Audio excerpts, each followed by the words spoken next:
어제 첫 방송에서 예고해드린 대로 글로벌 삼성 지속 불가능 보고서 아시아 3국 현지 공장 심층 보도를 이어갑니다. 오늘은 국내 언론 사상 최초로 삼성의 현지 노동자를 대상으로 직접 실시한 충격적인 설문조사 결과를 심층적으로 들여다보겠습니다. 고등학교를 갓 졸업하고 3년 정도 삼성 공장에서 일한 뒤 다른 건강한 젊은 노동자로 마치 기계의 새 부품처럼 교체되고 있었습니다. 먼저 이 시각 핵심 뉴스부터 만나보시죠. 2019년 6월 18일 한겨레 라이브 시작합니다.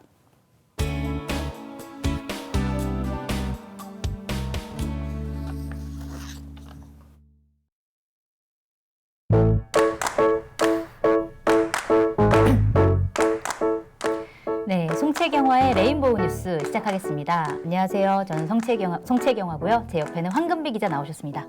안녕하세요. 안녕하세요. 네, 안녕하세요. 저 디지털 영상 기획팀에 있는 황금비 기자라고 합니다. 네, 저희 레인보우 뉴스에서는 오늘 한겨레에서 힘줘서 쓴 핵심 기사 3개를 소개를 해드리고요. 또 많이 주목받지 못하고 많이 힘주지는 못했지만 그래도 의미 있는 기사 한 가지를 소개하는 코너인데요. 황금비 기자 요새 좀 주요하게 눈여겨보고 있는 기사 혹시 있으세요?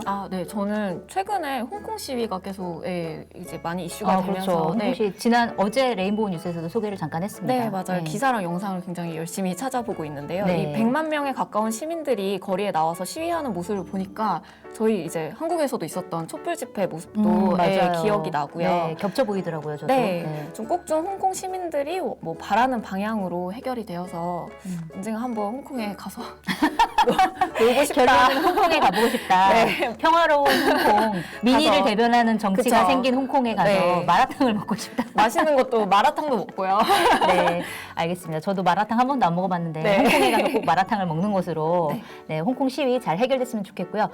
그럼 오늘 한겨레 핵심 기사를 말씀을 드릴게요. 먼저 첫 번째 기사는 시진핑 중국 국가주석이 오는 20일에 북한을 방문해서 1박 2일로 방문을 하겠다라고 이제 발표한 내용인데요.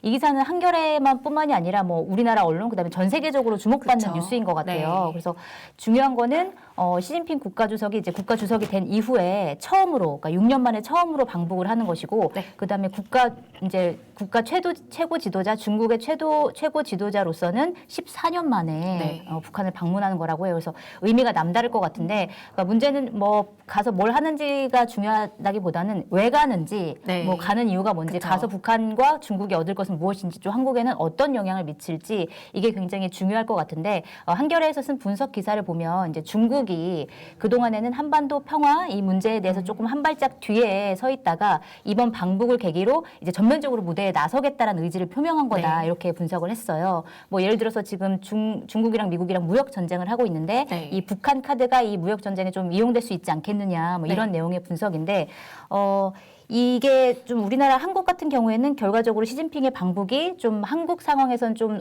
아무래도 좀 도움이 될 것이다 이런 예측이 좀 나오는 것 같은데 어떤가요? 네, 맞아요. 그 고민정 대변인이 사실 어제 이렇게 말을 했는데요. 지난주부터 시 주석의 방북 추진 동향을 파악하고 예의주시해 왔다. 정부는 시 주석의 북한 방문이 한반도 문제 평화적 해결에 도움이 될 것으로 보고 중국 정부와 긴밀히 협의를 하고 있다. 이렇게 얘기를 했습니다. 그렇군요. 어쨌든 미국이 계속 중국에게 사실은 이 한반도 문제, 북한 문제에 대해서 계속 관여를 해야 되지 않겠냐, 역할을 해달라고 요청을 했는데 중국이 그동안 좀 뒤로 빼고 있었거든요. 근데 이번에는 그러면 우리가 전면적으로 한번 나서 볼게. 그리고 우리가 이렇게 나서고 있으니까 역할을 하고 있으니까 미국과의 관계에 있어서도 조금 양해를 해줘. 뭔가 이제 적대적으로 한다기보다는 좀 합의나 협의를 하기 위한 하나의 움직임 이렇게 볼 수 있을 것 같은데 이 기사에 대한 댓글은 좀 어떤 게 달렸나요? 네, 어떤 누리꾼분이 이런 댓글을 달아주셨는데 중국의 이번 방북은 홍콩에 쏠린 국제사회의 관심을 북한에 돌려서 출구를 찾으려는 것 아닌가? 뭔가 되게 전문가 같은 그쵸? 댓글이네요. 전문가 등장했습니다. 혹시 교수님이 하신 거 아니에요? 시진핑의 방북 이후에 트럼프의 대외 행보에는 또 어떤 변화가 있을지 궁금해진다. 이런 댓글이 있었어요. 그래서 사실 아무래도 최근 국제 정세를 살펴보면 이 이 미국과 중국 간의 무역 분쟁이 굉장히 심화되고 있고 그렇죠. 또 최근에 홍콩 시위가 있으면서 이 미국도 홍콩 시위를 굉장히 또 주시하면서 보고 그렇죠, 있었더라고요. 그렇죠. 네. 네, 그래서 이 중국과 미국 간의 두 관계가 굉장히 살얼음 위를 걷고 있는 상황인데 이 시진핑 주석의 방북이 이 한반도뿐만 아니라 미국과 중국 간의 관계 그리고 국제 정세에도 또 어떤 영향을 미칠지 좀 저도 좀 궁금해지더라고요. 네, 저도 궁금하고요. 또 이게 남북 정상회담을 하는 데 있어서 하나의 이제 다리 역할을 할 수 있을지 이런 그쵸. 것도 많은 이제 언론에서 주목을 하고 있는 부분인 것 같고 네. 어쨌든 한반도 평화에 좀 역할을 해주기를 좀 기대를 해보겠습니다. 네, 그다음에 두 번째로 한겨레가 힘을 주어 쓴 기사, 핵심 기사를 이제 소개를 해드릴 텐데 한겨레 단독 기사예요. 그쵸. 다들 양승태 전 대법원장의 사법농단 사태 아주 오래전부터 많이 나온 기사인데 이번에 이것과 관련해서 한겨레가 또 단독 기사를 하나 썼거든요.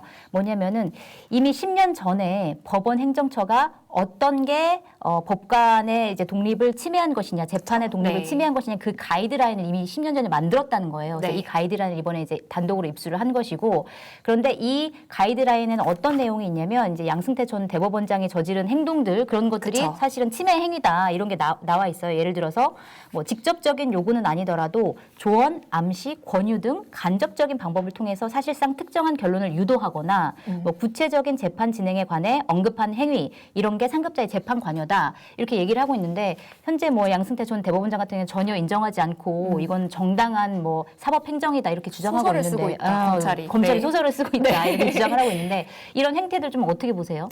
근데 저는 일단 혐의가 네. 47개. 양승태 전 대법원장 혐의가 무려 47개. 굉장히 많습니다. 네. 이게 듣기만 해도 굉장히 숨이 막히는 혐의들인데 네. 그래서 저도 사실 많은 분들이 궁금해하실 것 같아서 이 양 전 대법원장 구속된 지 좀 한참 된 것 같은데 네, 맞아요. 지금 대체 재판이 어떻게 진행이 되고 있는 거냐 네. 궁금해하실 것 같아서 저도 한번 찾아봤습니다. 네. 그래서 기소가 된 지는 이제 4개월째고요. 네. 첫 공판이 지난달 29일에 열렸다고 합니다. 네. 그런데 또 양 전 대법원장이 이 재판 진행에 사사건건 반발을 하면서 네. 이 공판이 계속 지연이 되고 있다고 해요. 그렇군요. 대법원장이었는데 자기 밑에 있던 판사들이 자기를 판결한다고 생각하면 그쵸. 얼마나 기분이 나쁘시겠죠? 네. 그래서 네. 이제 또 찾아보니까 근데 또 구속기간 만료일이 8월 10일이에요. 얼마 안 남았네요. 네, 이제 한 2달도 네. 채 남지 않았는데 그래서 제가 법원에 출입하는 제 동기 이제 기자한테 한번 네. 물어봤거든요. 이게 1심 선고가 대체 언제 날 것 같니? 네. 물어보니까 정말 모르겠다. 정말 아마 아무도 모른다. 판사들도 네. 그 대법원장을 지냈던 그분의 판결을 내린 게 상당히 부담스러울 것 같아요. 그렇죠. 그래서 굉장히 네. 이제 여기에 증인으로 나오는 사람만 100명 가까이 된다고 하더라고요. 네. 굉장히 좀 시간이 많이 걸릴 것 같다는 네. 생각이 듭니다. 어쨌든 혐의가 47개나 된다고 하는데 가장 중요한 거는 재판이라는 게 굉장히 중요하잖아요. 그 그쵸. 재판을 받는 당사자한테는 정말 일생일대 자기 인생이 걸린 일이고 또 어떤 판결은 굉장히 중요해서 사회적 전반적으로 영향을 미치기도 하는데 네. 제가 어제 그저께 그 영화를 봤어요. 배심원들이라는 영화를 봤는데 네네네. 여기서 이 대목이 좀 생각이 나서 말씀을 드리면 대사에 이런 게 나와요. 법은 사람을 처벌하기 위해 만든 게 아니라 억울하게 처벌받는 사람이 없도록 하기 위해서 만들어진 것이다. 근데 이게 상당히 정말 의미 있는 말이었는데 사실 이렇게 사법농단 사태 이런 걸 해버리면 그 재판 자체가 공정하지 않다라는 거잖아요. 네, 그 네. 억울한 사람이 생길 수밖에 없다라는 건데 이런 행태를 저지르는 이 사법농단 사태에 좀 제대로 처벌이 됐으면 좋겠다는 생각이 드는데 댓글들은 좀 어떤 게 달렸나요? 네, 좀 비슷한 의견들이 많이 달렸는데요. 네. 이렇게 뭐 비슷해요. 후배들 앞에서 피고인으로 서 있는 것 자체가 부끄러운 일 아닌가요? 네. 사법농단이 이제 사법농단 무리들 다시는 공직자 자리에 앉지 못하게 해야 한다. 네, 이런 의견도 있었고요. 네, 그렇군요. 네, 지금까지 반성하고 죄값을 제대로 치르려는 법관들을 본 적이 없는 것 같다. 네, 이렇게 좀 본인들이 재판을 하지만 본인들이 또 그쵸. 재판을 받는 입장에 서면은 또 네. 다른 입장을 보이는 것 같습니다. 어쨌든 제대로 된 재판 결과가 나왔으면 좋겠고요. 그다음 세 번째로 한겨레에서 핵심적으로 보도한 기사 내용을 소개를 해드릴게요. 이거는 어린이집에 관련된 내용이에요. 네. 그래서 이것도 역시 한겨레 단독 기사인데 15개월 된 아이가 어린이집에 갔다 와서 이제 멍이 든 거예요. 팔에. 네, 네. 전날에는 발견하지 못했는데 이제 어린이집 갔다 와서 멍이 막 여러 군데 들어있어가지고 진단서까지 끊어서 어린이집 원장에게 CCTV를 좀 보여달라. 혹시 아동 학대가 있었던 건 아닌지 우려된다라고 네. 했는데 이제 원장이 거부를 했는데 이 CCTV는 의무적으로 설치가 되도록 돼 있지만 이 CCTV를 원장이 어떠한 이유로 거절했을 경우에 그거를 처벌하는 기준이 좀 애매하다라는 네. 내용의 이제 분석 기사예요. 그래서 사실은 이 어린이집의 CCTV 문제 좀 어떻게 보면은 어린이집 입장에서는 사생활 침해다라고 얘기할 수 있는 부분도 있을 것 같은데 네. 이 문제 좀 어떻게 보세요?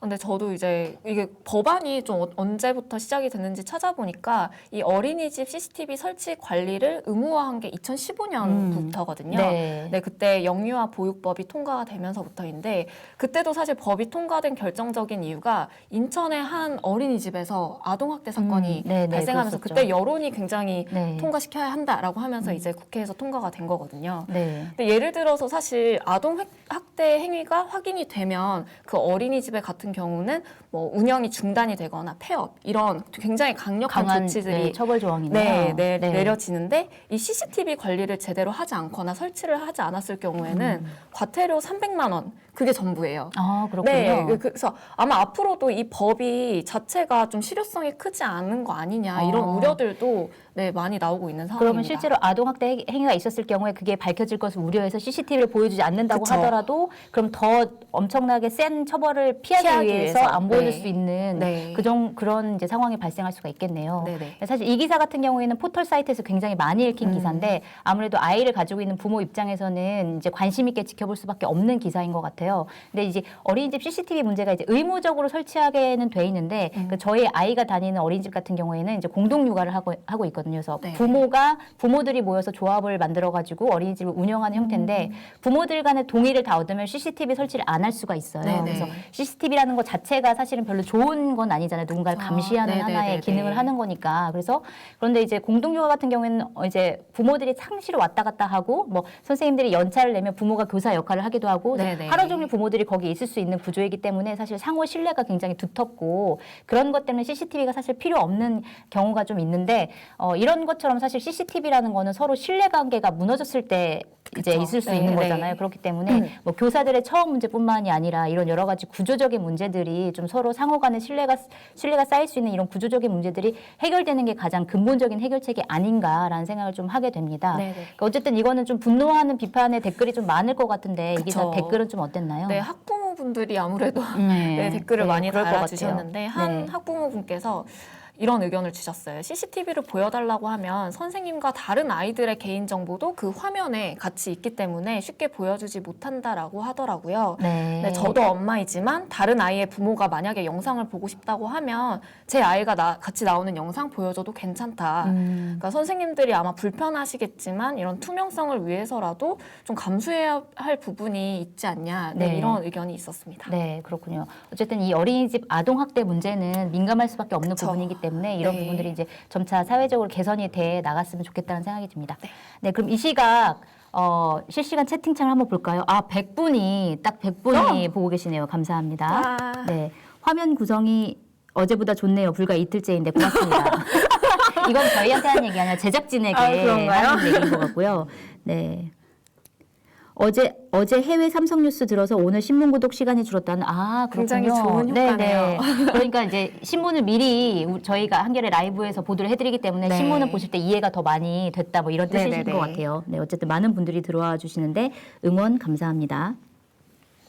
네, 마지막으로 저희 레인보우 뉴스에서는 좀 많이 주목받지는 못했지만 의미 있는 기사 한 가지 더 전해드릴게요. 이번에는 제주 4.3 사건 관련된 기사인데요. 이 4.3 특별법이 2017년 12월에 발의가 됐는데 여전히 통과되지 못해서 이제 유가족들이 빨리 이거를 통과시켜야 되지 않겠느냐 그래서 네. 대책회의를 구성하고 이제 시민사회단체가 다 모여가지고 이거를 빨리 통과시켜라라고 하는 이제 촉구 대회를 열 것이다라고 하는 기사인데 이게 다들 아시겠지만 제주 4.3 사건 같은 경우에는 국가가 폭력 행위를 저질러서 이제 무참히 시민들을 살해한 이런 사건이잖아요. 굉장히 끔찍한 사건인데 이 기사 좀 약간 주목도가 낮은 기사이긴 하지만 좀 어떻게 보셨어요? 네, 근데 사실 저는 기사에 나온 유족 회장님의 말씀이 굉장히 인상 깊었어요. 네. 그래서 뭐라고 말씀을 하셨냐면 이제 피해자들은 90살 이상으로 삶이 얼마 남지 않았다. 90살. 네, 그쵸. 벌써 오래됐으니까요. 네, 그렇죠. 그래서 보상은 둘째치고 개정안 통과로 명예회복이라도 시켜드리는 것이 유족의 도리다 이렇게 말씀을 네. 하셨거든요. 그래서 저도 한번 찾아보니까 이게 사실 처음 제주 4.3 사건 특별법이 만들어진 게 네. 2000년.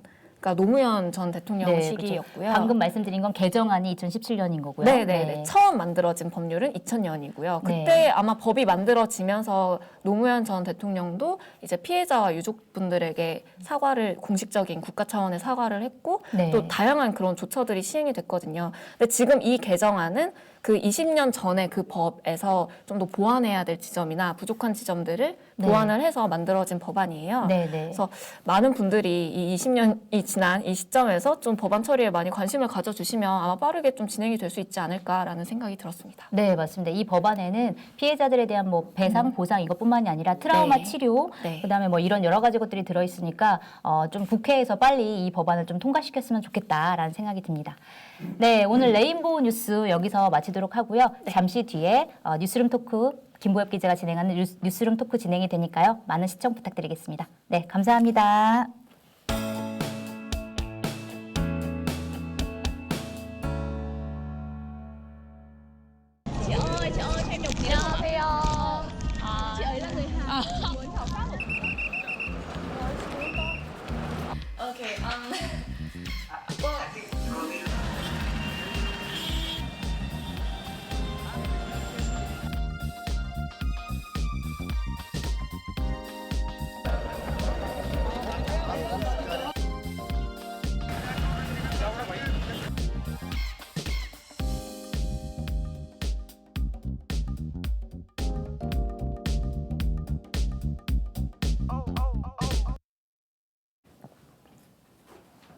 지금부터 삼성 아시아공장 노동자를 대상으로 실시한 설문조사 결과를 들여다보겠습니다. 탐사팀 김한, 이재영 기자 함께합니다. 안녕하세요. 네, 안녕하세요. 안녕하세요. 어제도 나오셔서 오늘은 더 잘하실 수 있죠? 네, 어제도 잘할 예정이었는데 네. 부족했던 것 같습니다. 아니 어제도 굉장히 많은 얘기를 했는데 네. 뭔가 포인트가 좀 약하지 않았나 이런 반응들이 있었습니다. 오늘은 이제 삼성 노동자들의 삶을 숫자로 네. 보여드릴 수 있기 때문에 좀 더 정확한 삼성 노동자들의 삶의 모습들을 네. 설명드리도록 하겠습니다. 지금 방금 전에 보신 하이라이트 영상에서도 네. 지금까지 이런 취재는 없었다 네. 이렇게 자신 있게 네. 얘기를 했는데요. 어떤 점에서 그런지 그리고 네. 설문조사를 왜 실시하게 됐는지 말씀 좀 해주십시오. 일단 실시하게 된 이유부터 네. 말씀드리면 저희가 이제 취재를 하기 전에 보통 선행연구를 먼저 살펴보잖아요. 네, 네. 근데 이제 선행연구를 한 단체들, 국제 단체들을 다 접촉했는데 네. 그 단체들마다 하는 얘기가 삼성 노동자의 경우 다른 기업보다 조금 더 노동자 접촉이 더 어렵다. 그래서 노동자들이 실제로 어떤 환경에서 일하고 있는지 네. 알기가 더 어렵다. 네. 이런 얘기를 많이 하더라고요. 그래서 저희가 그렇게 어렵다면 한번 직접 해보자. 네. 네, 좀 그래서 공장 앞에서 네. 뻗치기, 네. 기자들 잘하는 거. 네, 네. 그래서 정말 무대 보러 가서 네. 그렇게 해봤던 설문조사고요. 네. 그래서 한국 저희 노동자들 다 만난 거죠? 네, 몇 인도, 명이나 되죠? 인도네시아, 베트남 총 합쳐서 이제 129명 129명. 만났고요. 네, 그래서 뭐 이제까지 나왔던 보고서 중에는 이제 아이펜이 삼성 노동자를 제일 많이 만났는데 그게 네. 이제 9개월에 걸쳐서 45명을 네. 만났다고 해요. 그래서 저희로서는 조금 기대보다는 좀 큰 성과였습니다. 네. 예. 그냥 설문 내용에서는 구체적으로 뭘 물었습니까? 네, 삼성은 세계 1류 기업인데 이 삼성 노동자들은 어떤 삶을 살고 있는가 이걸 좀 저희가 기본적인 노동 조건을 숫자로 확인할 수 있는 질문들을 했는데요. 그래서 뭐 평균 나이라든지 월급 수준 그리고 어떤 형태로 고용되어 있는지 네. 근무 시간, 그다음에 재직 시간, 노동조합 가입 여부 뭐 이런 것들을 설문지로 구성을 해서 네. 이게 이제 3개국이 각각 언어가 다르잖아요. 그렇겠네요. 그래서 현지 언어와 그다음에 이제 현지에서 이해할 수 있는 또 어휘들로 변환을 하는 네. 작업들을 거쳤고요. 네. 그래서 주로 출퇴근 시간이나 공장 노동자들의 유니폼을 입고 있는 노동자들을 대상으로 해서 네. 저희가 모두 이제 현장에서 그 진행을 했습니다. 하다가 제지당하기도 하고 그 얘기는 좀 더 네. 해주시고 그래서 이 129명의 설문 결과를 네. 한마디로 요약을 하면 어떻습니까? 한마디로 요약을 하면 이제 평균 20세, 네. 아까도 말씀하셨지만 갓 고등학교 졸업한 네. 20세 노동자들이 입사를 해서 한 2년 정도 일하고 퇴사를 하는데 2년. 네, 이제 그중에 10명 중에 4명은 건강의 변화를 느낀다고 네, 그렇게 응답을 했습니다. 네. 건강의 변화를 느꼈다는 건 건강이 좋아졌다는 얘기는 아니겠죠? 네, 저희가 이제 심층 인터뷰랑 이제 여러 네. 가지 설문조사 분석한 네. 결과, 네, 그건 아니었던 걸로. 네. 하나하나 좀 살펴봤으면 네. 좋겠는데요. 그 20세 네. 그리고 아까는 24세도 네. 나오는데 24세는 이제 노동자들의 평균 나이인 그렇죠. 거고 네. 그분들이 처음 입사했을 삼성에 때. 입사한 때는 네. 20살 안팎, 네. 10대도 물론 네. 있었겠네요. 그 굉장히 젊은데 네. 왜 이렇게 젊은 거죠? 그러니까 삼성이 이렇게 젊은 노동자들을 고용하는 이유는 만국의 이제 여러 나라에 공통적으로 적용이 되는데요. 전문가들은 결국 가장 체력이 왕성할 때, 그리고 관노동이나 집중적인 노동집약적인 노동을 하더라도 병에 걸리거나 이런 게 이제 낮은, 그리고 여기에 나이가 낮으면, 그러니까 연령이 낮으면 임금도 낮은 게 이제 일반적이잖아요. 그러면 저임금을 줄 수 있는 뭐 이런 조건들이 결국 삼성이 젊은 노동자들을 선호하는 이유가 아니겠는가 이렇게 분석하고 있습니다. 어제 얘기도 했지만 그중 이 나이가 낮아진 데는 견습생 제도를 악용한 그런 점도 작용을 했겠네요. 그러니까 저희 설문조사에 응한 사람들 중에서도 10대가 6명이 있었거든요. 그러니까 저희도 뭐 10대들이 취업하는 경우 여러 가지 있을 수도 있겠지만 이렇게 보면 삼성 공장에 상당수 10대 후반, 그러니까 이제 갓 고등학교 졸업한 그 젊은 청년들이 굉장히 많다. 그러니까 저희가 취재 과정에서 만난 이제 심층 인터뷰를 한 노동자들 가운데 25살 이상이 되면 이제 더 이상 다닐 수 없다. 삼성 공장은 이렇게 이제 단언적으로 말하는 이제 노동자들이 있었거든요. 그렇다고 보면 20세에서 25세 정도까지만 삼성 공장을 다닐 수 있다. 그리고 평균 재직 기간이 그렇게 짧은 거는 어제 우리가 짚기는 했지만 초과 노동에 굉장히 과로를 해서 그런 거죠. 뭐 다 평균적으로 이제 그 중간값이라고 하는데요. 통계에서. 그러니까 예를 들면 중간값이요. 예, 중간값이라고 하는데 평균은 이제 아주 오래 다닌 사람들이 포함되기 때문에 그러니까 예를 들면 빌 게이츠가 들어오면 평균 소득이 확 높아지잖아요. 그렇죠. 뭐 이런 거랑 이제 비슷한 논리라서 중간값을 주요하게 보는데 이 중간값이 딱 24개월입니다. 24개월. 네, 뭐 생각나는 거 없으십니까? 한국에서는 비정규직으로 고용할 수 있는 기간이 딱 24개월이잖아요. 그러니까 그 기간이 공교롭게도 딱 나왔는데요. 그러니까 그 이상을 일하는 게 현실적으로 굉장히 어렵다라는 거고요. 그 이상을 근무할 경우에는 또 이제 정규직으로 전환해줘야 되는 문제라든지 뭐 여러 가지 것들이 발생을 할 수 있기 때문에 그러니까 앞서 말씀하신 것처럼 젊은 노동자들을 싸게 쓰고 부품처럼 교체하는 뭐 이런 형태의 노동이 일반적이었습니다. 근무 시간은 어제도 얘기했지만 좀 핵심만 짚어보면 어떤 건가요? 네. 그래서 뭐 근무 시간에 대해서는 이제 초과 근무부터 얘기를 하면 이제 89%가 초과 근무를 한다고 응답을 했고요.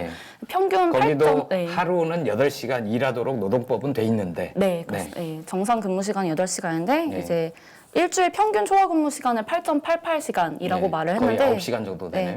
근데 이게 숫자만 봐서는 약간 오해 소지가 있는데 이제 노동자들이 공통적으로 얘기를 하는 게 성수기랑 비성수기의 초과 근무 시간이 굉장히 다른데 이제 아시겠지만 갤럭시 S10이 2월에 출시가 됐잖아요. 그래서 저희가 갔을 때는 5월이어서 성수기를 좀 지난 시기여서 이제 성수기에는 뭐 주 7일 근무하고 뭐 초과 근무도 일주일에 20시간 한다 이런 얘기들을 좀 했습니다. 그러니까 일이 몰릴 때는 하루도 쉬지 않고 주 7일 계속 일을 하고 초과 근무도 20시간 가까이 하면 하루에 적어도 3시간, 4시간 정도 초과 근무를 하는 거네요. 그래서 저희가 인도네시아에서 만났던 그 아르띠라는 노동자는 매일 서서 12시간씩 일을 했고 그다음에 2교대로 돌아갑니다. 그러니까 그 보통 이제 저희가 24시간이니까 근무 시간이 8시간이면 3교대 편성을 해줘야 될 것 같은데 그게 아니라 이제 2교대로 돌아가고 있고 초과 근무도 매주 거의 10시간 넘게 한다. 뭐 이렇게 이제 그 저희가 인터뷰 과정에서 얘기하기도 했습니다. 근데 이제 초과 근무를 하는 이유가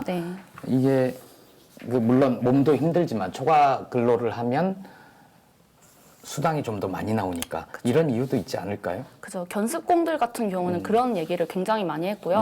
근데 견습공들뿐만의 문제가 아니라 베트남 노동자들도 잔업을 하지 않으면은 거의 정말 최저 생활만 할 수 있는 수준의 그 월급이 나오기 때문에 잔업을 하는 걸 오히려 선호하는 경우도 있다. 근데 이런 경우는 사실 어떻게 보면은 진정한 의미의 자발적인 잔업은 사실 아닌 거죠.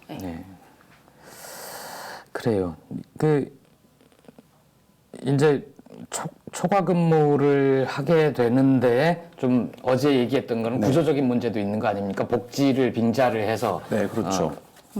그러니까 아이로가 규정하고 있는 강제노동 규정을 좀 확대해서 생각해 볼 필요가 있는데요. 이 노동자들이 사실 집에 돌아갈 수 있는 방법이 없기 때문에 삼성에서 통근버스로. 어떤 노동자들 경우엔 그리고 베트남 같은 경우에는 통근버스 그 출발하는 규모가 거의 우리 서울의 강남버스 강남 고속터미널 네, 그 정도 규모 수준이라면. 되는데요. 그러니까 수십 대가 한꺼번에 출발을 하니까 사실 이제 그 광경을 지켜보면서 뭔가 네. 그 스펙타클에 압도되는 기분마저 들었는데, 그러니까 네. 고속버스터미널 같은 경우에는 버스 배차 시간이 다 다르기 때문에 따로따로 출발을 하잖아요. 근데 여기는 이제 퇴근 시간이나 야근 시간이 끝나면 버스가 한 번에 쫙 출발을 하기 때문에 그냥 좀 장관인 장면들이 연출이 되는데 그런 정도로 이제 노동자들이 강력한 통제 속에서 근무를 하고 있고요. 네. 그리고 이제 저희가 인터뷰했던 그 노동자 인도 견습공은 네. 이 초과 근무를 하지 않으면 그 살아갈 수가 없는 조건입니다. 그러니까 삼성공장 노동자가 저녁을 굶는다. 네. 이런 거 이제 사실 상상하기 좀 어려운데요. 우리 관념으로는. 근데 이제 실제 이 노동자들은 너무 돈을 조금 받으니까 네. 저녁 먹을 돈이 아까워서 저녁을 굶는다. 이렇게 얘기하고 있을 정도로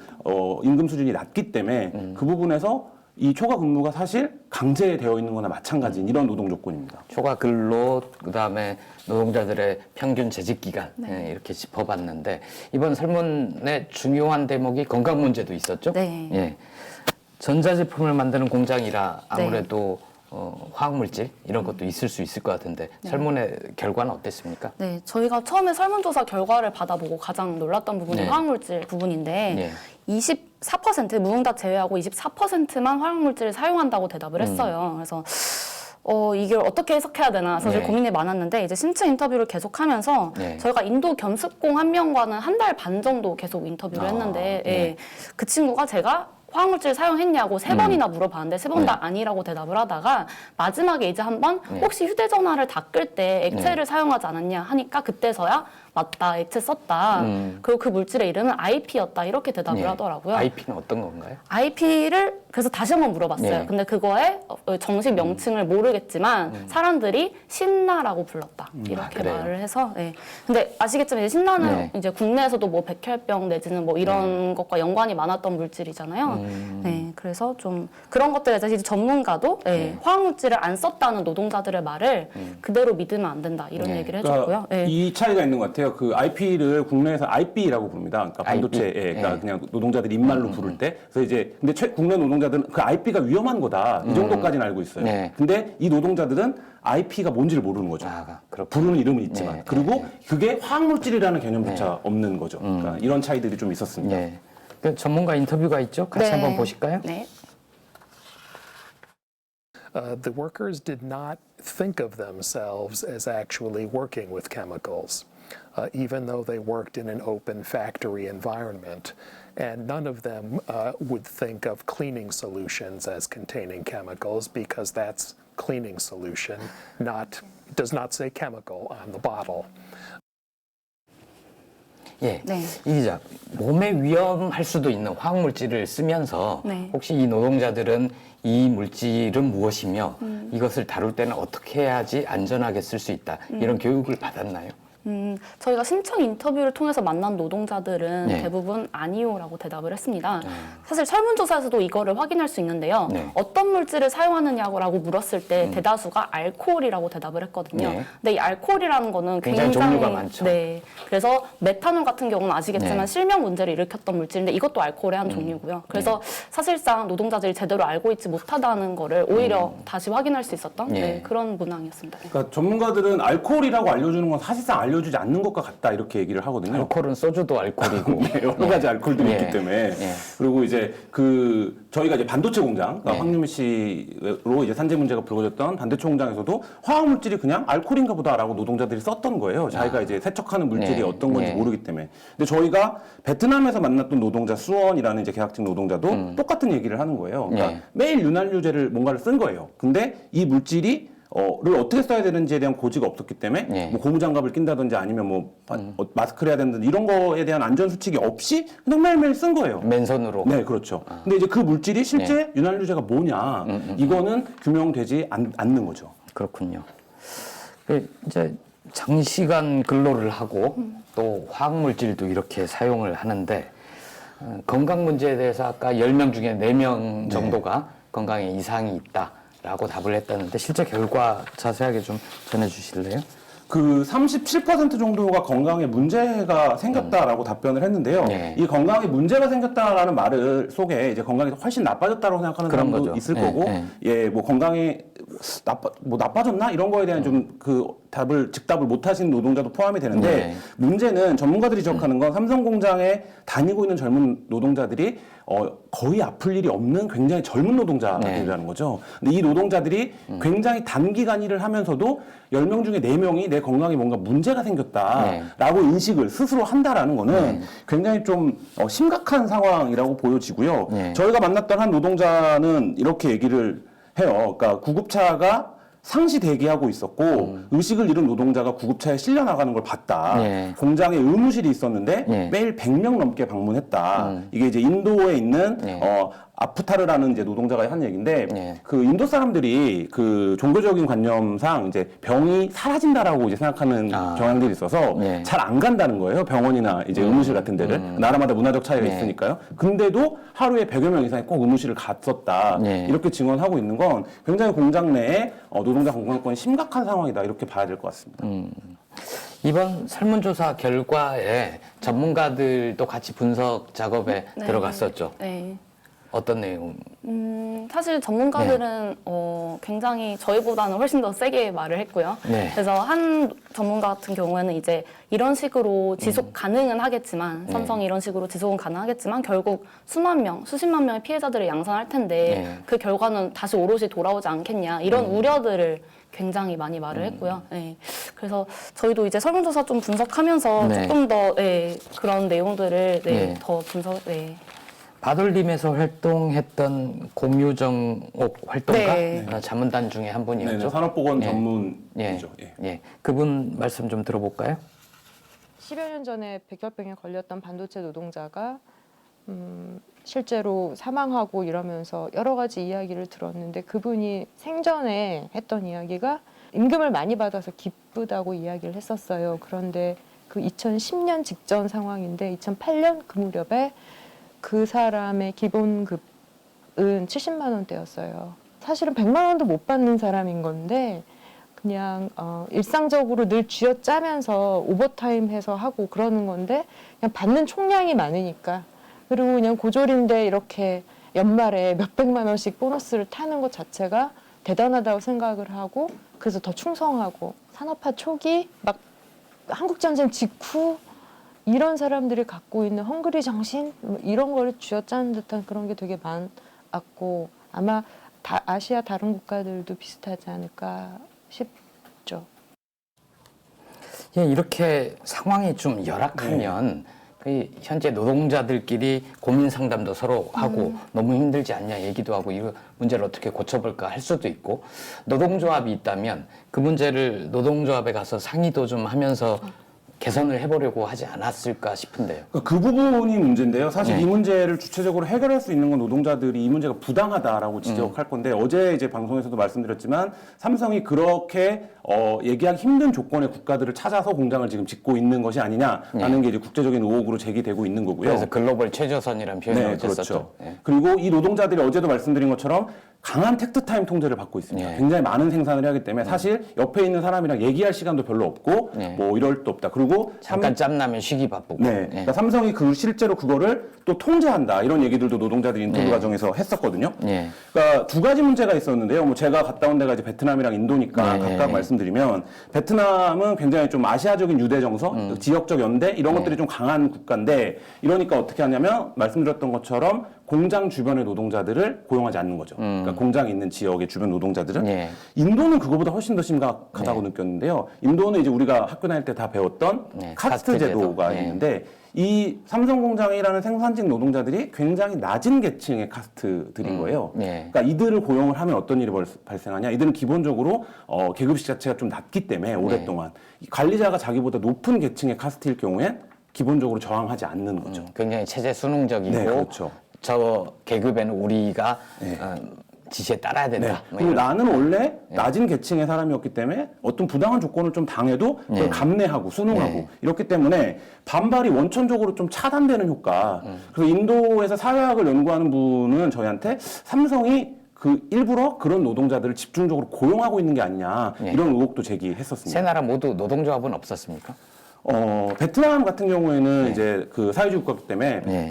그 정부 차원에서 하는 우리로 치면 뭐라고 불러야 될까요? 그 총연맹 노동조합인데 이제 국가가 하는 노동조합이 있었고 인도나 인도네시아에 인도는 이제 노동조합이 없었고 인도네시아는 노동조합이 있었는데 그거는 저희가 이제 다음 주에 말씀드리도록 하겠습니다. 미리 얘기하기 힘드네요. 인도는 좀 또 특이한 점이 있었다면서요. 카스트 제도를 악용한 이거 말고도. 네, 그리고 인도는 네. 저희가 만난 노동자 100%가 다 남성. 아 그래요? 네. 보통 였고요. 전자제품 쪽에는 여성 노동자들이 네, 많잖아요. 베트남도 그렇고 인도네시아도 그런데 네. 인도만 특이하게 100% 남성이었고요. 네. 견습공자하고 뭐 인터뷰를 해본 결과 네. 이제 여성을 채용하지 않는다라는 얘기까지는 들었는데 그 네. 이유에 대해서는 노동자들도 아직 잘 모르는 그런 상황이었습니다. 그렇겠군요. 이 삼국의 노동자들이 자기 처지를 이렇게 얘기하기 어려운 사정이었다면 설문조사 과정도 쉽지 않았을 것 같아요. 네, 쉽지 않았죠. 네. 저희가 기본적으로 노동자들을 만나는 게 이제 쉽지가 않았었는데요. 네. 말씀하신 대로 출퇴근까지 다 통제가 되고 있는 상태고 네. 삼성이 그 노동자 통제 관리로 유명한 회사이기 때문에 근데 저희가 이제 인도 노이다 공장 앞에서 설문조사를 봤는데 삼성 측이 직접 그 설문조사를 중단시키고 여기서 이런 행위를 하면 안 된다 뭐 이렇게 네. 해갖고 좀 그 저희가 취재를 방해받는 이런 네. 일이 좀 있었습니다. 그리고 이렇게 설문해달라고 하면 좀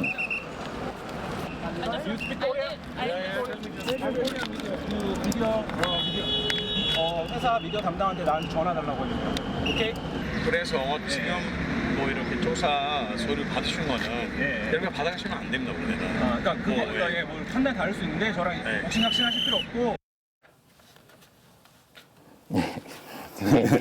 힘들게 하셨군요. 네, 저 굉장히 좀 그 상황이 좀 이렇게 긴장이 고조됐던 상황이라 였었는데요. 그러니까 하지 말라는 거예요. 그러니까 이 노동자들이 여기서 접촉하면 안 된다는 거고. 근데 지금 저 한국어로 얘기하는 공장 관리자가 인도 사람입니다. 아, 그래요? 네, 근데 굉장히 유창한 한국어를 네. 구사를 하고 저희끼리 이제 얘기는 한국이 한 50대 부장님 같다. 네, 이렇게 이제 부를 정도로 굉장히 유창한 한국어를 구가를 했고, 근데 어쨌든 우리 공장 노동자들을 만나면 안 된다. 지금까지 받은 설문을 다 내놓고 가라. 아, 그래요? 이렇게 요청을 했고, 그래서 우리가 무슨 권한으로 그러는 거죠? 그러니까 이제 경례라는 거예요. 아. 그 저희가 이제 설문을 받은 데라 네. 그래서 무슨 소리냐? 네. 우리는 퇴근한 노동자들을 밖에서 만났는데 왜 너한테 이 설문을 줘야 되냐? 뭐 이렇게 얘기를 했고 네. 그 과정에서 이제 어떤 몸싸움, 옥신각신 이런 것들이 좀 있었습니다. 그래요. 네. 노동자들이 그런 과정을 보면 하려고 했다가도 좀 빠지기도 그럼요. 하고 엄청 줄어들죠. 설문 좀 응해주세요 하면 도망가기도 네, 하고 그리고 일단 시큐리티가 호루라기를 불면서 나오면서 다 가라고 노동자들한테 이렇게 손짓을 하고 막 네. 하는 사람들 이제 가라고 하니까 노동자들은 굉장히 위축되죠. 네, 뭐 김한 기자가 좀 무섭게 생겨서 그런 건 아니었나요?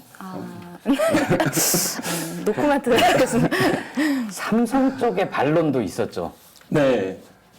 저희가 이제 삼성 공장, 해외 공장 네. 노동 실태를 취재한 이후에 네. 굉장히 좀 구체적으로 16가지 질문을 했습니다. 그래서 삼성 공장의 노동권, 그리고 이제 얘기한 화학물질 사용 여부, 그다음에 그래서 결과적으로 삼성 공장의 지속 가능성에 대해서 이제 물었는데, 네. 삼성이 굉장히 좀, 성의 없는 답변을 보내왔고요. 그래서 하나만한 소리. 네. 그러니까 뭐 국제규약을 지키고 있고 노동자들의 네. 자치권을 존중하고 네. 뭐 이런 이제 답변을 보내왔고 네. 그리고 저희가 인도에서 그 아까 얘기한 설문조사 관련해서 취재를 방해받은 걸 항의하러 이제 네. 인도 법인을 방문을 했었는데 네. 그때도 이제 삼성 쪽에서 아주 고압적인 태도로 너와 만날 사람이 없다. 이 법인에는 뭐 이렇게 얘기를 해서 이제 시큐리티를 불러서 네. 저한테 이제 퇴거를 계속 요구하는 뭐 이런 상황들이 어쨌든 있었습니다. 삼성 쪽에는 이런 모든 내용을 얘기를 하고 충분히 반론권의 기회를 줬다는 거죠. 네, 그렇습니다. 저희가 자, 내일도 삼성 얘기를 이어갈 텐데 살짝 맛배기로 좀 보여주실 수 있나요? 네.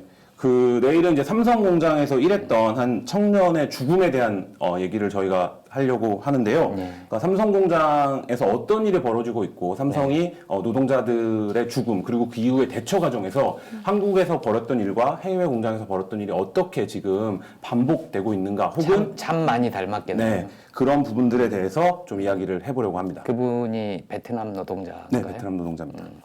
한국의 황유미 씨 케이스와 좀 네, 그러니까 저희가 어쨌든 기사를 통해서 확인하시는 걸로. 네.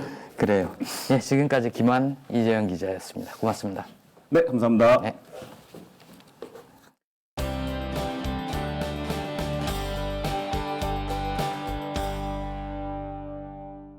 예, 안녕하십니까. 저는 한겨레에서 환경 분야를 담당하고 있는 박기용이라고 합니다. 저는 지금 정부 세종청사가 있는 세종시의 환경부 청사 앞에 있습니다. 제가 오늘 소개해드리려고 하는 기사는 오늘 오전 환경부가 인천의 붉은 수돗물 사고에 대한 중간 조사 결과를 발표했는데요. 그 내용을 말씀드리려고 합니다. 상황을 잘 모르시는 분들을 위해서 일단 간단히 사고 개요를 말씀드리면 인천시에서는 지난달 5월 30일부터 서구 지역에서 붉은 수돗물이 나온다는 민원이 제기됐고 그로부터 20일이 지났는데 아직도 인천, 영종도, 강화도 지역 등에서 민원이 지속되고 있습니다. 어제 인천시장이 이에 대해서 사과 기자회견을 열기도 했죠. 오늘 환경부가 밝힌 조사 결과를 한마디로 말하면 100% 인재라고 할 수 있을 것 같습니다. 이 말은 제 말이 아니라 조명래 환경부 장관이 한 설명입니다. 조 장관은 오늘 조사 결과 발표 뒤에 기자들에게 이런저런 말들을 했는데 일부에서 노후배관 때문이라는 얘기가 있는데 그것이 아니고 인천 상수도 사업본부가 수계 전환을 아무 생각 없이 했다. 100% 인재다. 또 조사를 나갔더니 현장 담당자들이 제대로 답을 못하더라라는 말들을 했습니다. 이 사고 원인을 살펴보면요. 수계 전환을 하면서 사전 대비와 초동 대처가 미흡했던 게 핵심이라고 할 수 있습니다. 수계 전환이라는 건 쉽게 말해서 물이 흘러가는 길을 바꾸는 걸 말하는데요. 원래 인천 서구 지역에 상수를 공급하는 공천 정수장의 물은 한강의 상류 쪽, 그러니까 이 서울 송파구 풍납동에서 한강물을 취수해서 공급합니다. 중간에 이 마포구 성산동에 있는 가압장을 거치는데 이 풍납 취수장과 성산 가압장이 전기시설 점검 때문에 몇 시간 동안 가동을 중단하는 동안 인천 남동구에 있는 수산정수장에서 물을 끌어왔던 건데 그 과정에서 문제가 생긴 겁니다. 원래 흐르는 방향과 반대로 물 흐름을 바꾼 것이라 물 공급량을 천천히 늘려가면서 문제가 없는지를 중간중간 확인했어야 하는데 그러지 않았다는 거죠. 원래 상수도관에는 안쪽에 침전물이 부착돼 있거나 퇴적돼 있는 게 일반적인데 물 흐름이 바뀌면 이런 침전물이 떠오르면서 일반 가정에까지 흘러들어갈 수 있다고 합니다. 또 5월 30일에 수계 전환이 이루어진 직후에 유량이 늘면서 물의 정수 탁도가 일시적으로 수질 기준을 초과했는데 이때도 인천 상수도사업본부는 별다른 조치를 하지 않았다고 합니다. 환경부 원인조사반이 확인했더니 수질 기준 초과 뒤에 탁도계가 아예 고장 나버린 건데 인천시가 이걸 탁도가 정상화된 걸로 보고 일시적인 현상으로 판단했다고 합니다. 이때 탁도가 나빠진 게 바닥 침전물 때문이라는 걸 알았다면 초동 대처를 했을 텐데 그러지 못했다는 것이죠. 환경부는 이번 사태에 대한 백서를 발간할 예정이라고 합니다. 그리고 22일까지 정화 작업, 그러니까 배관 청소를 마무리한 뒤 순차적으로 수돗물을 정상 공급하겠다고 밝혔습니다. 하지만 완전 정상화까지는 한 달여가 더 걸릴 것 같다고 밝혔습니다. 안녕하세요. 여기는 한겨레 21부 편집국입니다. 지금 현재 그 한겨레 21부 기자들이 취재와 기사 작성을 하고 있고요. 저는 이번 주 한겨레 21 표지 이야기 촛불 집회 엮을 간첩 사건 준비했다라는 기사를 소개해드리려고 이 자리에 섰습니다. 이 내용은요, 국군 기무사령부가 2016년부터 17년 사이 촛불 집회가 벌어졌을 당시에 대대적인 민간인 불법 사찰을 벌여서요, 간첩 사건을 기획했다라는 내용입니다. 당시 혹시 기억하시는 분들은 기억하실 텐데요. 계엄령 문건을 국군 기무사령부에서 기획하고 있었고요. 그 이면에서는 공안정국을 조성하기 위해서 간첩 사건을 기획했다라는 내용입니다. 특히나 주목할 만한 내용은 조총련과 관련되어 있는 연관성을 부각시키면서 당시에 만난 정치인이라든가 종교인 그리고 시민단체 관계자들까지 엮어서 대대적으로 간첩 사건을 기획한 거 아니냐라는 의혹을 가지고 취재를 했고요. 그것이 확인되어서 보도를 한 것입니다. 관련해서 몇 가지만 좀 설명을 드리면요. 기무사령부는 국민행동의 상임대표인 함세영 신부를 그 중심에 놓고요. 그리고 그와 관련이 있는 단체 관계자뿐만 아니라 정치인 등을 등장시켜서 사건을 기획하려고 했던 것으로 그렇게 보입니다. 특히나 이 기획이 문제가 될 수 있었던 것은요. 지난해에 있었던 기무사 개혁의 국면에서 이 간첩기획 사건을 등장시켜서 기무사령부가 다시 한번 그 개혁을 반대하려는 흐름을 보였다는 겁니다. 그리고 지금 현재 기무사령부는 국군 안보지원사령부로 바뀌었는데요. 국군 안보지원사령부 사령관이 공석인 상태에서 최근에 기억하실지 모르겠습니다만 보수적인 이념 공세가 지속되는 국면에 과거에 본인들이 했었던 기획했던 사건을 다시 한번 공개해서 공안정국을 한번 꾸며보는 게 어떻겠냐라는 분위기도 있었던 것으로 보입니다.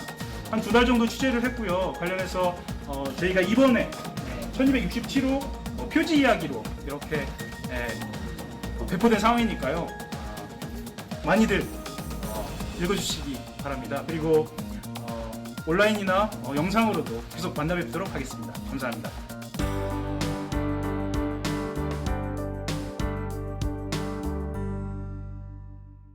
어제 오늘 이틀 동안 아시아 청년들의 열악한 노동 현실을 짚어봤는데요.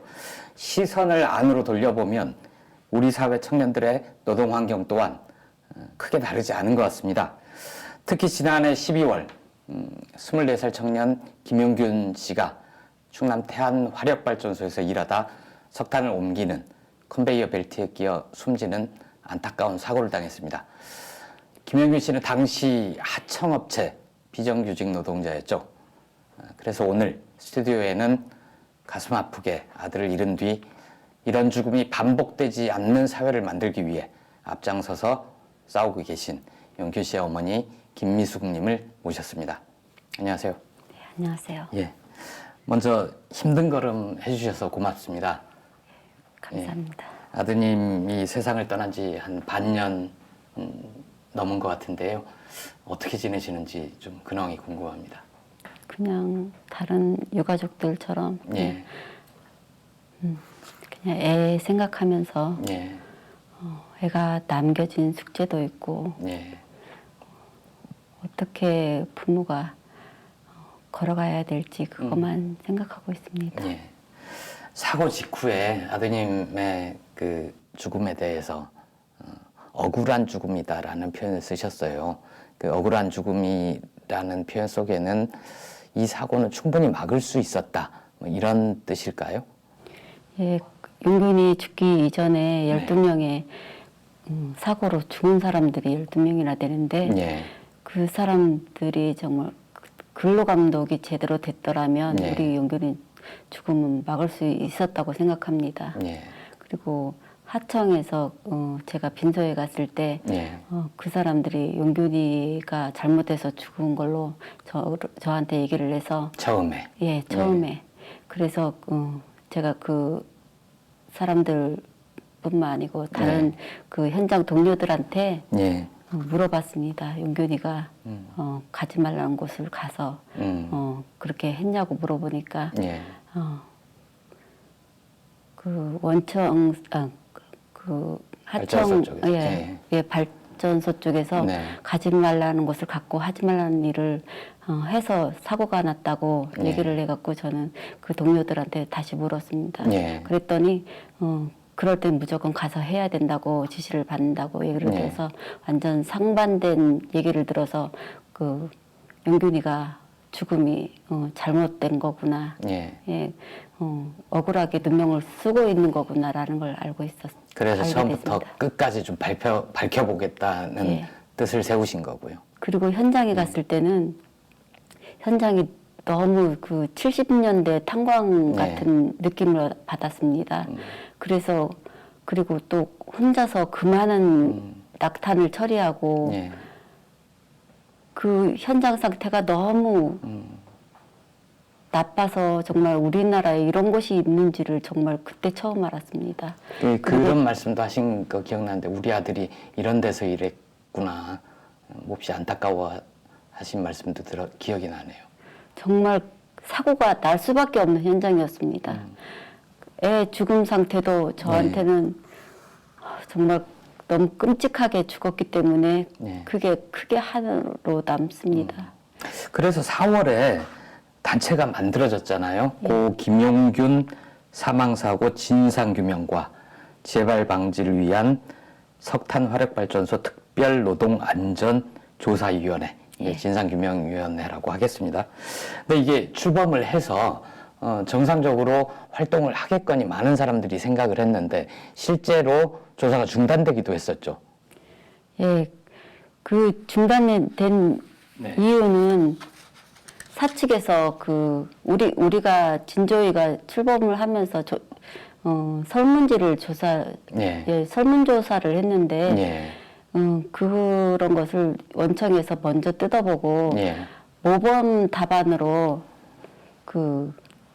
다 뿌렸습니다. 현장에 뿌려서 제대로 조사가 진행되지 않도록 했고, 또 조사를 현장에서는 방해한 거 아닙니까? 예, 현장에서는 또 제가 갔을 때랑 너무 다르게 예. 그때는 정말 뿌옇고 먼지로 다 쌓여져 있었는데 예.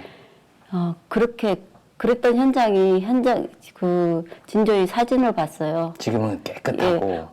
빛이 날 정도로 깨끗했습니다.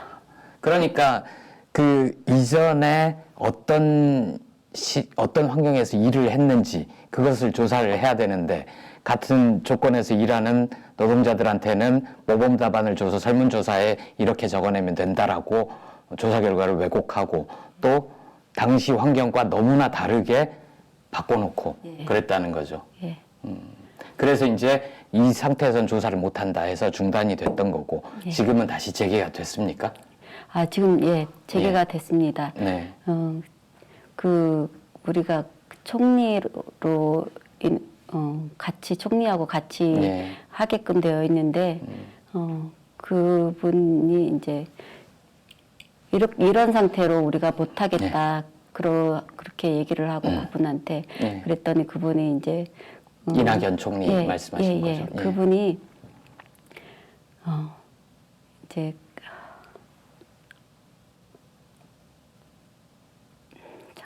예, 천천히 말씀하셔도 됩니다. 그분이 이제 현장에서 네. 공장 사장들한테 이제 제대로 할 수 있게끔 조사 방해하지 말아라. 지시를 예. 내렸어요. 예. 그리고 또 한 가지가 있는데 지난번에 문재인 대통령 만나셨을 때 대통령도 확실하게 이 죽음의 진상을 밝히고 억울한 죽음이 더 이상 없도록 하라, 이렇게 지시를 내리셨잖아요. 네. 그래서 저희가 지금 조사하는 것도 정말 조사를 제대로 해야지 우리 제 원래 바람 진상규명 책임자 처벌이 되는 거고 또 거기에 따른 이제 재발 방지 대책이 되는 거니까 정말 대통령님 말씀대로 저희도 바람이 똑같습니다. 예. 진상조사위는 활동 기한이 언제까지 딱 정해져 있나요? 아니면 제가 알기로는 7월 말까지로. 7월 말까지. 예. 근데 한동안 그 문제 때문에 조사를 왜곡하는 그 문제 때문에 중단이 됐다면 더 연장이 돼야 되지 않을까요?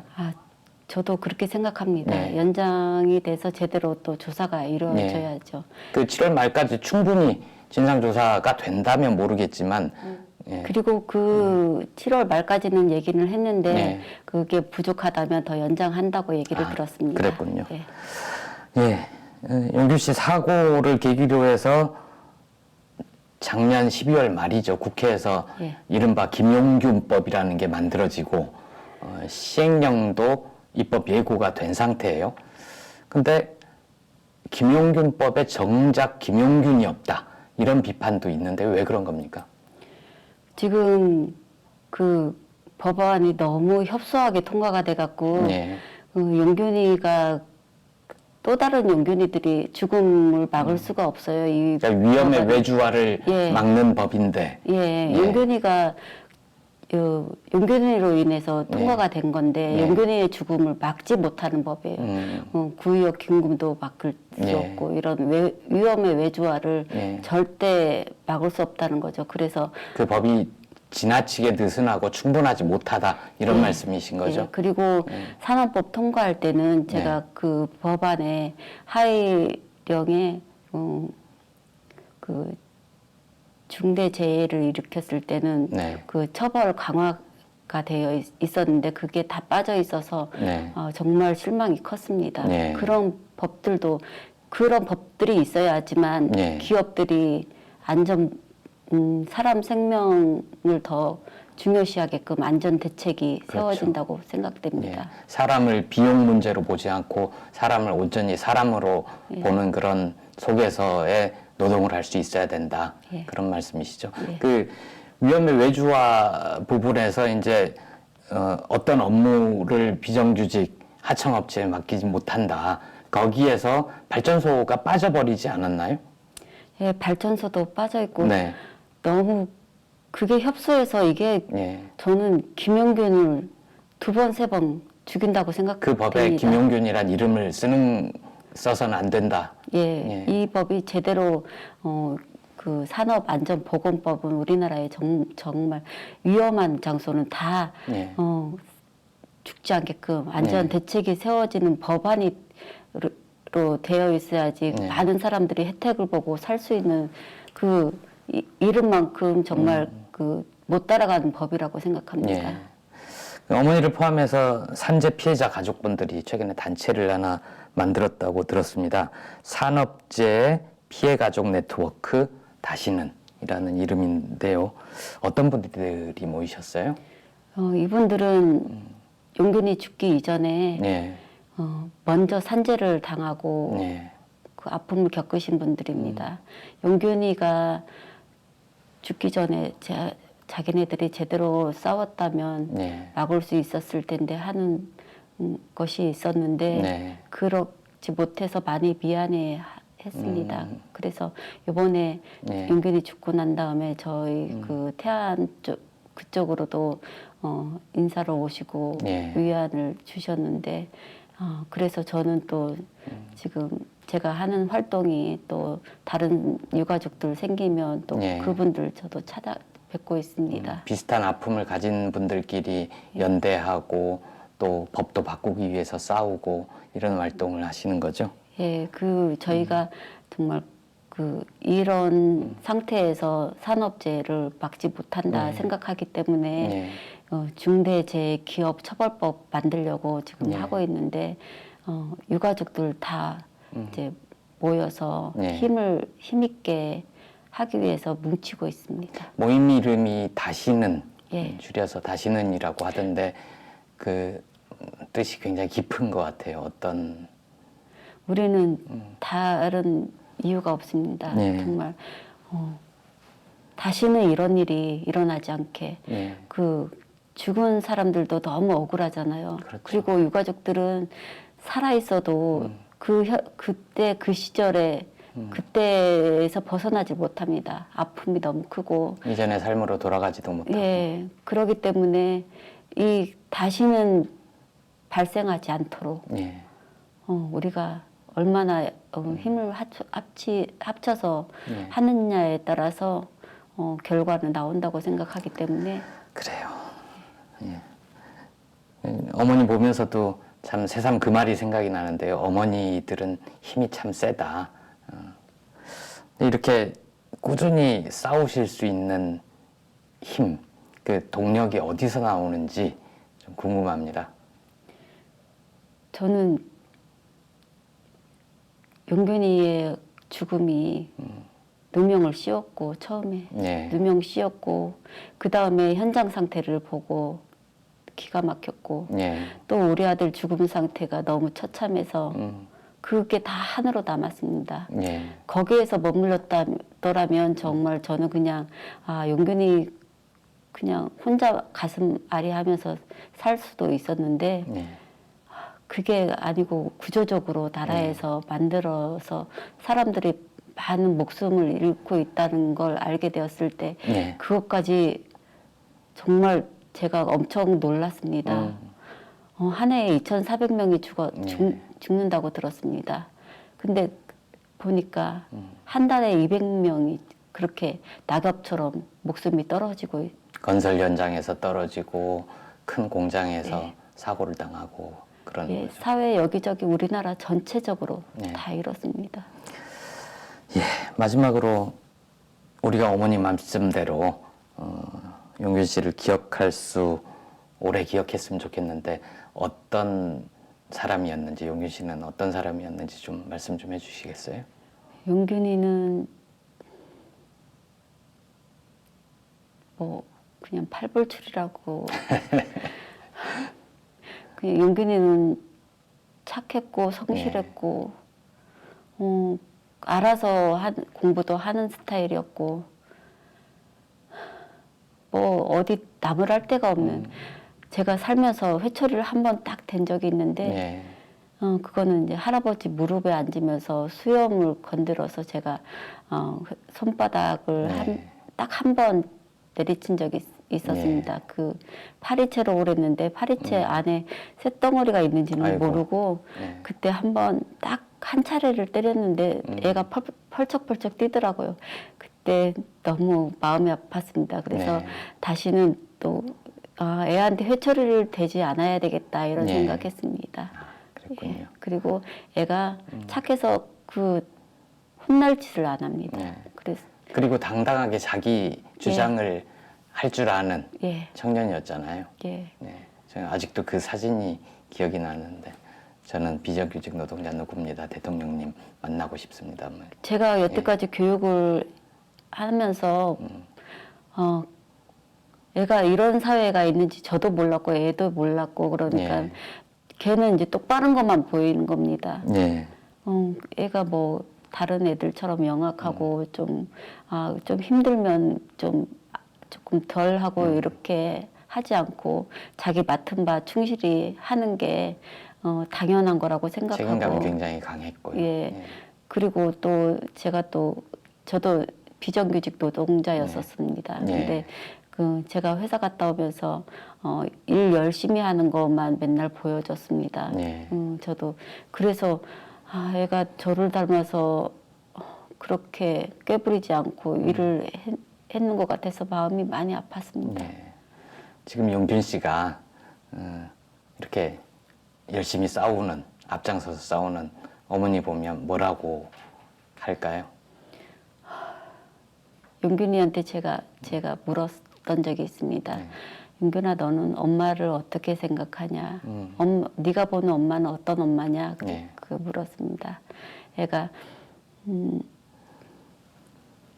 살면서 닮고 싶은 사람이라고 얘기를 했습니다. 그 어떤 찬사보다도 너무 좋았습니다. 그래요. 아유, 힘든 걸음 해주셔서 다시 한번 감사드립니다. 다시는 활동 저희도 한겨레도 이렇게 지속적으로 관심 가지고 보도하겠습니다. 고맙습니다. 예, 감사합니다.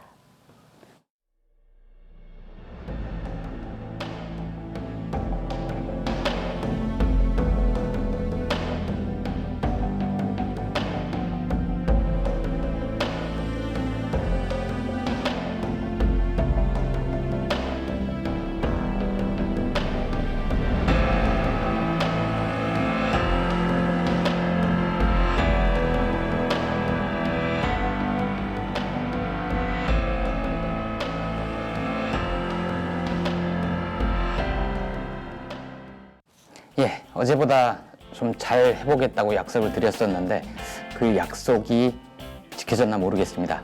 시청자 반응을 좀 볼까요? 더불어 아키나님, 의학, 초과 근무는 길고 근속 기간은 2년 남짓, 안 좋은 의미로 굵고 짭군요.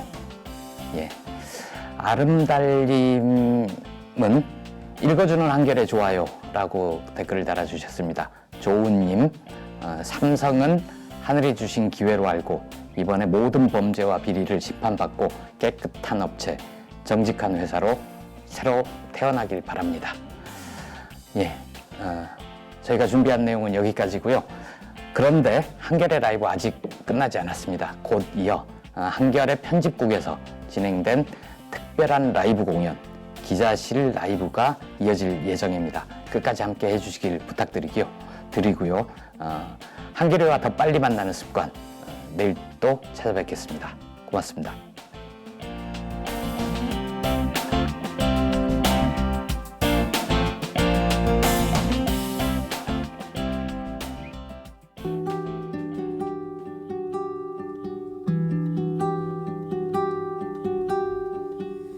웃는 게 슬퍼 보인다는 건 마음속에 깊은 호수가 있어서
있어서 지독한 새벽의 추위처럼 혼자선 이겨낼 수 없는 거예요. 다 보여요. 느껴져요.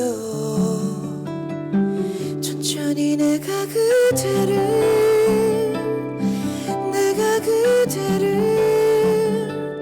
그대의 아픔을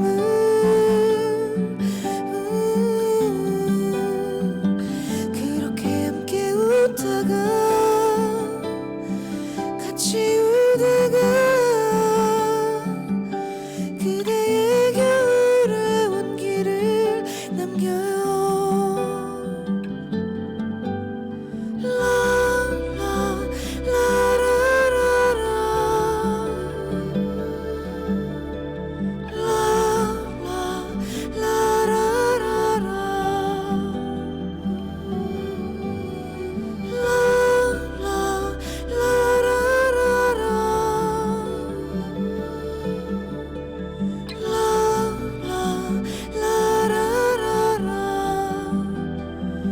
눈부신 그대가 나를 내가 그대를 서로의 아픔을